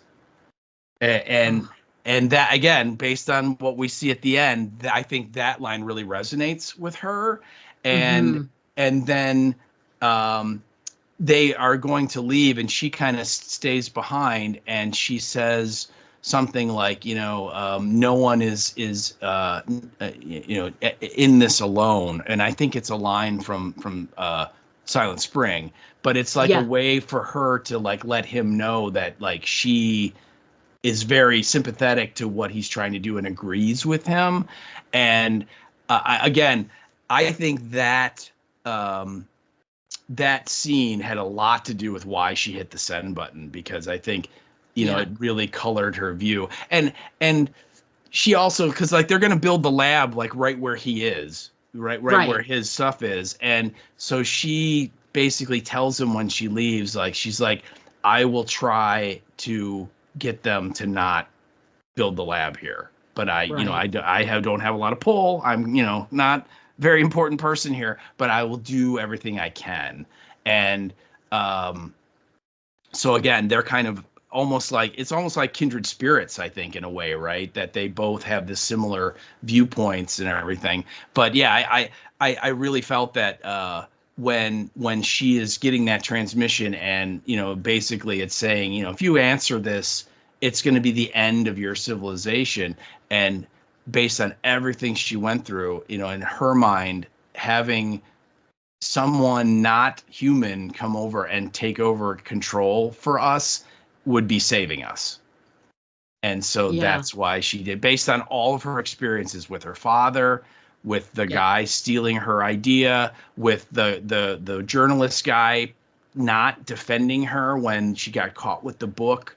And then also when she went and found the little girl that killed her dad, and the little girl is like totally unrepentant and it's like, I will never say I'm sorry, or I shouldn't have done, and just spits in her face basically about killing her father. Yeah, absolutely. All of those things led up to that moment when she's like, yeah, you know what? Screw it. You need to, we can't save ourselves. It's better off with you guys in charge. Send. And yeah, it's an incredible ending. Just so you're like, what? So again, I thought for sure you would. I kept waiting for the text from you. We're like, oh my God, I gotta watch episode 3.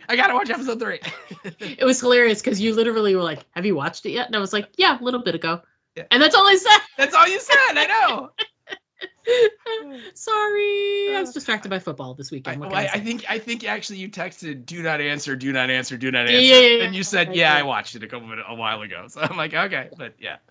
So let me ask you, did it strike you as weird that this American guy is like living in the middle of Mongolia and planting trees?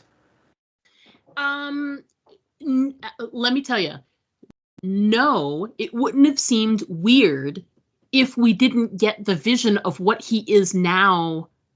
Like he's the head of some energy company. He owns like the world's largest petroleum company, like his family or whatever. So yeah, he's like clearly not like an environmental guy, right? Right. So if we hadn't gotten that bit of information in episode 1, it would have seemed, I mean, I hate to say it, but from the fallout from the 60s and the early 70s with like the environmental movement, there were lots and lots of people that were, trying to go to other areas and make a difference, through like, the Peace Corps and all this other stuff. So it's not, Mongolia and being in communist China is hard to do. Yeah. But so yes, it's a little strange that he's there because it'd be really hard to get in there unless you have some kind of connections we don't know about yet. But and he's rich, so maybe. Right. So he's able to grease the right palms and be able to come in there. But it's very American to try and wield your try and help people that maybe don't want to be helped. The Chinese are doing what they want to do, and he's trying to say no. Yeah, you can't do that. And don't get me wrong, like it's couched in this like environmental thing, but I feel like there's something more there. Yeah, Well, yeah, it's definitely true. Particularly with Americans, we have this weird sense that whatever we think is the right way to do things is the way things should be done, regardless of what other people want to do. Yeah, we're pretty good with that. Yeah. Yeah. Oh my God, what a great episode. And like you said, there was a lot of like explainy, and there was between like the scene with Augie and the cop, and then more explainy stuff, like very sciencey when we're in Mongolia. Lots of explainy stuff. But this final scene is so impactful. It's like you spend this whole episode going, oh, that's interesting. Oh, that's interesting. Oh, this is super interesting. I'm learning so many great things. Oh my God, what just happened? What just happened? Did she just like rat us out? Yeah. Yeah. So there's that. So yeah, anything else that we didn't chat about that you want to make sure we hit on before we take our break here? Just there's a real quick scene, and it's when Jin finishes the game, and all of the naked people freeze to death, and the little girl crumbles into little pieces and stuff.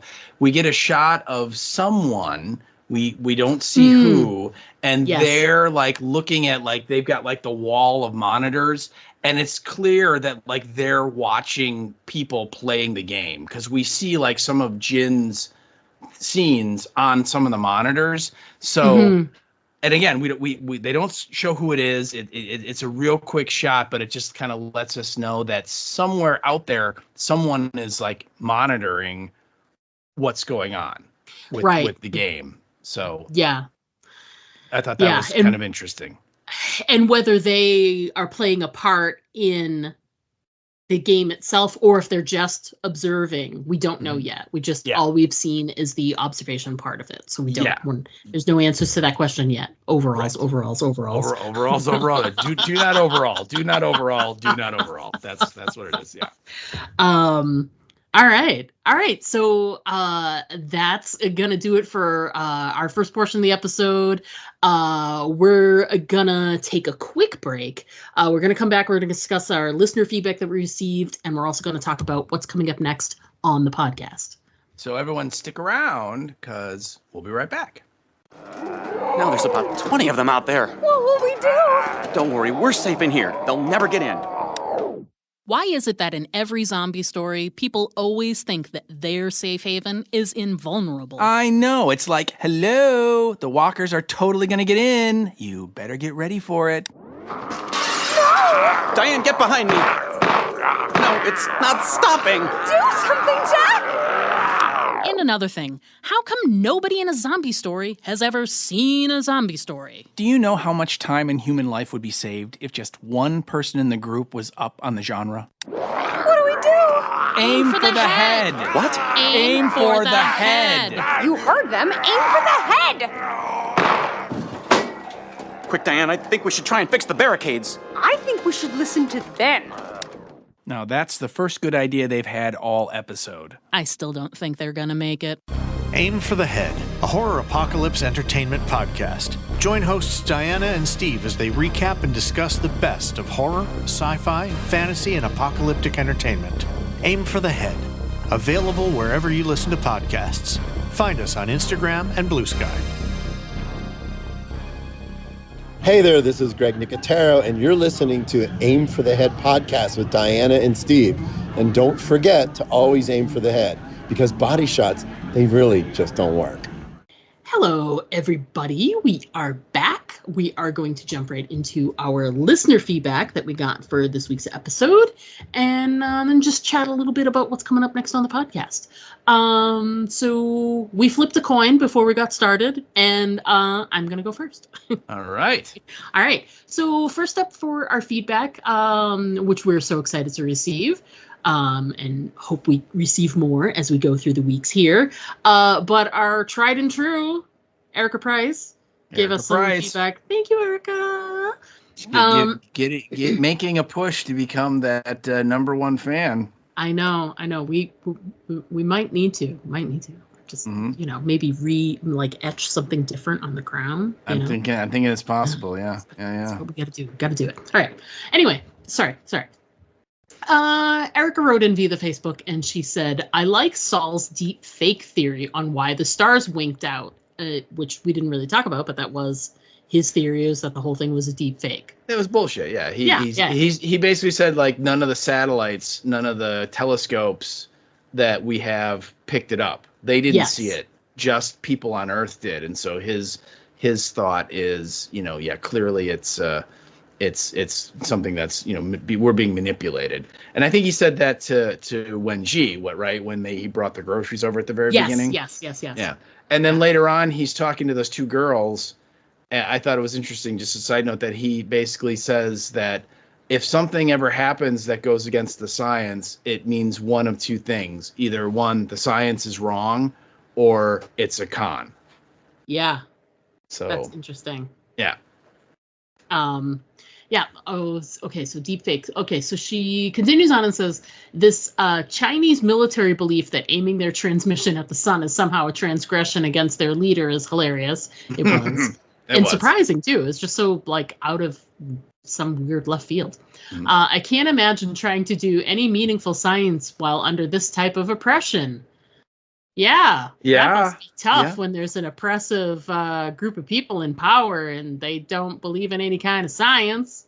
Yeah. Not that we would have any familiarity with that. No, not at all. She continues and says, also, her repositioning of the satellite dish would not have gone unnoticed, fly or no fly. I kind of agree with that. Aren't there people outside that'd be like, oh, we noticed you? I mean, and yes, they were moving the dish to different, areas, but they weren't supposed to for this one. And she did. Mm-hmm. Interesting. Anyway. But don't you kind of get the sense, though, that some of the other people that are working there are uneducated rubes? Yes. And they've been told, you stand here and when this lights up, you push this button. You know what I mean? It's they don't really understand. Yeah. And she's got a guy who's supposed to be watching her because she's doing important science work, but she's also, an enemy of the government. Ultimately. Right.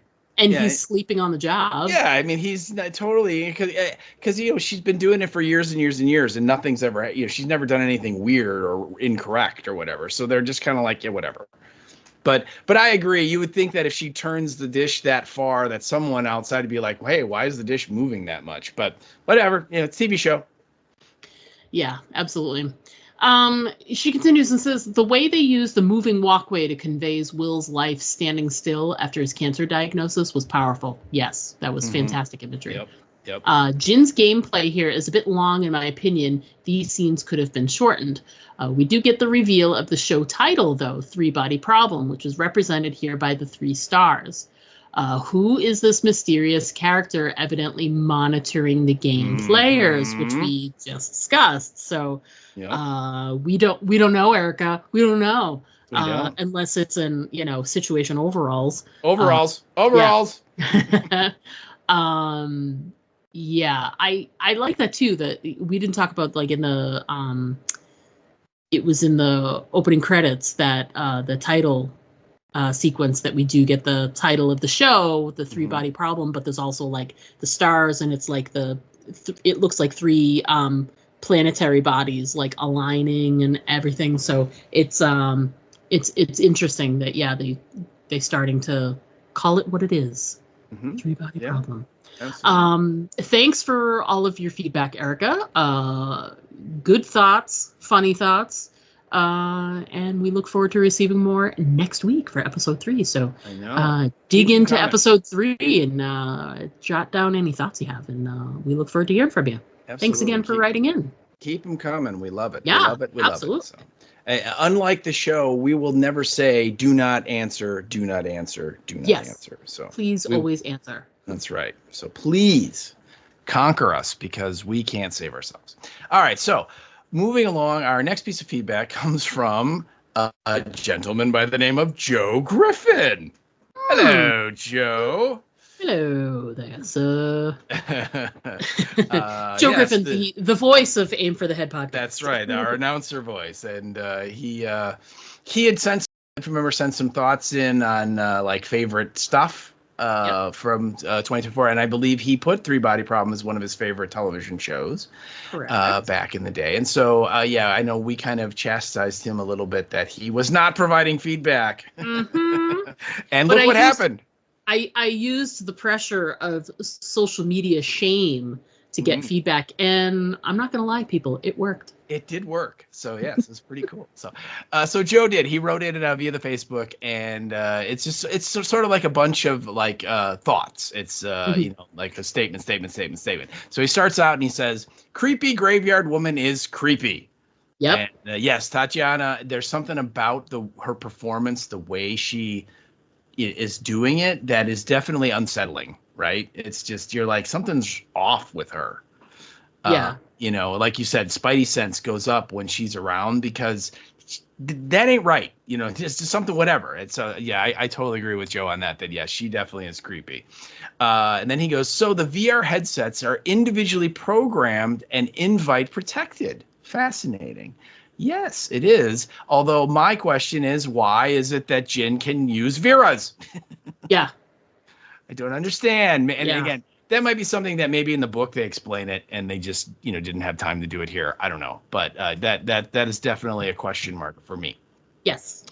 And then he goes on and he says, who hasn't wanted to punch Sir Thomas More?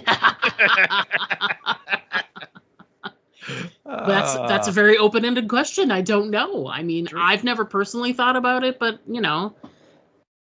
maybe there's a lot of people who study English literature that are like, that son of a bitch. Look, you know what? If you had the option, though, would you be like, no, I'm good? Or you're like, no, yeah, all right, let's do it. It totally makes me think of sidebar, that scene in Fight Club where the guys are talking and they're like, what famous person, living or dead, would you like to fight? Would you like to punch out? Yeah. And then is he like, doesn't one of them say Gandhi at one point? Yes. Anyway, sorry. I digress. Well, you just, you realize you just broke the number 1 rule of Fight Club. But I talked about Fight Club. I'm sorry. You did, yeah. Which means now we have to get the styrofoam cup and the rubber band. Sorry.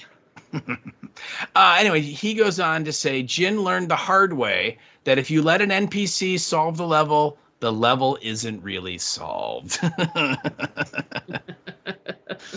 Yeah, it didn't end well for Civilization 137 or whatever it was, right? Yeah, exactly.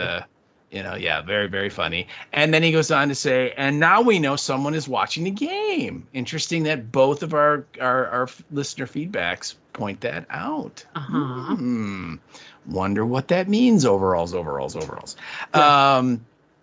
He also says, I always appreciate when sci-fi shows refer to real world things like the Fermi paradox and the wow signal. And yes, I do too. I always love that when you can tie in stuff from the really real world into your show and make it like a part of the show, right? Right. With like the wow signal, I mean, they basically come up with a reason of what it was, right. and work it right into their story. I think that's really cool too. He finishes up by saying, "Ye selling out the world to the aliens is one of the wildest endings to a TV episode ever." And yeah, I agree. Yeah, that's true. You never really heard it, didn't think of it and put in that way, but yeah, you're right, Joe. That's probably right. Yeah. So Yeah. Anyway, thank you so much for your feedback, sir. We appreciate it. And we will, of course, start shaming you immediately to providing feedback for next week. In fact, you should start thinking about it right now. Like, as you're listening to this, just start jotting stuff down. Just random thoughts like you did. And if you send it before I even ask for it, then I won't publicly shame you on social media. There you go. Right. And if you could wash her car, that would be really cool. Yeah, but what's the point? It's just going to get salty all over again. I know. The roads are terrible. Anyway, Yeah, that's true. I digress again. So coming up next week, we're going to be discussing episode 3, which we've discussed. It's a shame that we just couldn't sync up the harmoniousness of this week. We are episode 333, and next week is episode 3 of Three Body Problem. And yeah, that's a lot of trees. It is. There's a lot of threes. A couple trees there. And we just couldn't sync that up. To be true Chicagoans, we would say this week's episode is Tree Turdy Tree. Tree Turdy Tree. Couple two tree. Yeah. So next week's episode 3, the title of the episode is Destroyer of Worlds. And that feels, I don't know, aggressive? Ominous, perhaps? Yeah. Ominous, yes. Ominous. Yes, definitely ominous. The description that we're given for this is obsessed with their virtual reality quest. Jin and Jack race to solve a complex riddle, but advancing to the next level brings harrowing consequences. Oh no. More than a whole bunch of naked people turning into frozen, like, naked people? Yeah, frozen naked people. Frozen, I guess they all kind of like fell apart into, Oh yeah, crystals. They died horribly. Yeah, there's no doubt. Yeah. So yeah, I'm glad that we're going to continue with the game because that's very interesting. But I certainly hope that what's not in that synopsis is we start to pull together more threads of Mongolia, present day craziness with the countdown, and also the game and how does it all fit together. That'd be great. Thanks. Although, to be fair, we're not even halfway through. At this point, like episode 3, for most of the shows we've been covering lately, we would be halfway through because so many people have been doing 6-episode seasons. But this is an 8-episode season, so we're not even halfway there yet. I'm so excited. That's great. So much more to do. So many more Project Overalls things to find out about. Yeah. So Steve let me know right before we started recording that there's an unverified, but I did do some Googling and it looks like it's partially verified.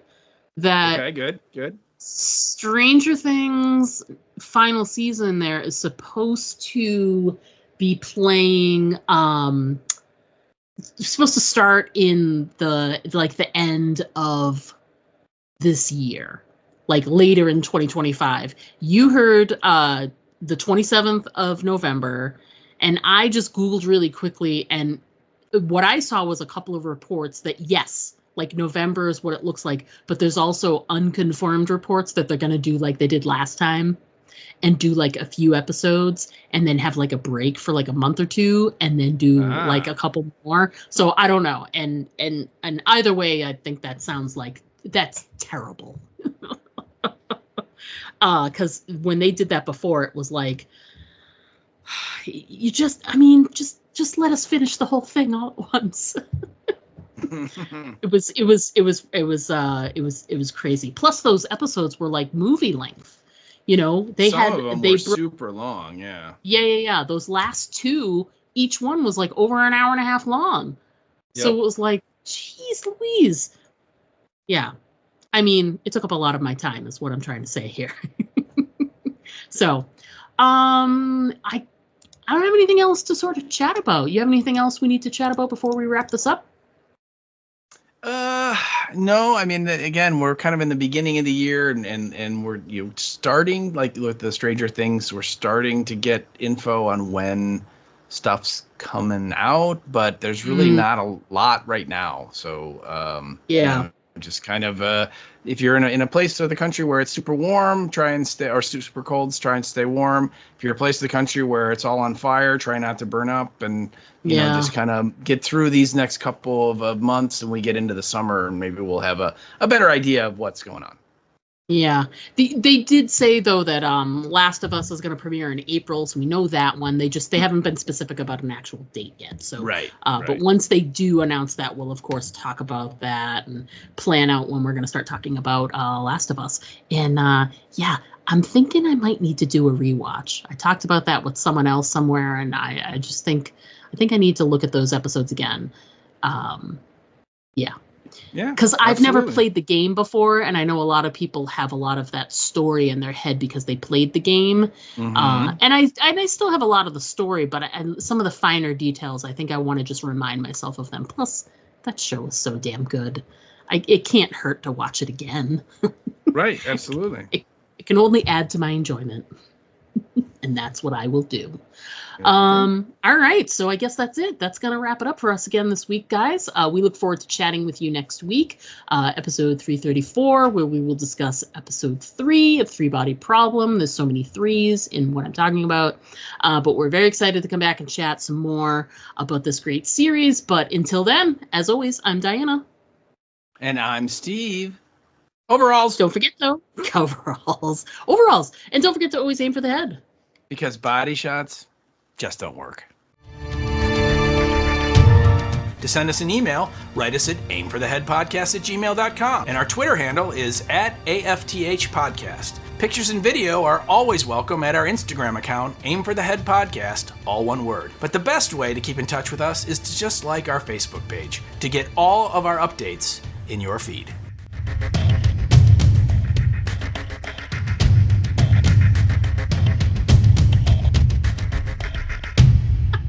I mean, that's it. That's the podcast for the week. It's 7 minutes of me just bitching about the current political state of the world. Right. That's right. And like I said, you've only got like, I don't know, we could do like one every week for like the next, 200 weeks. It'd be really great. That's probably what's going to happen.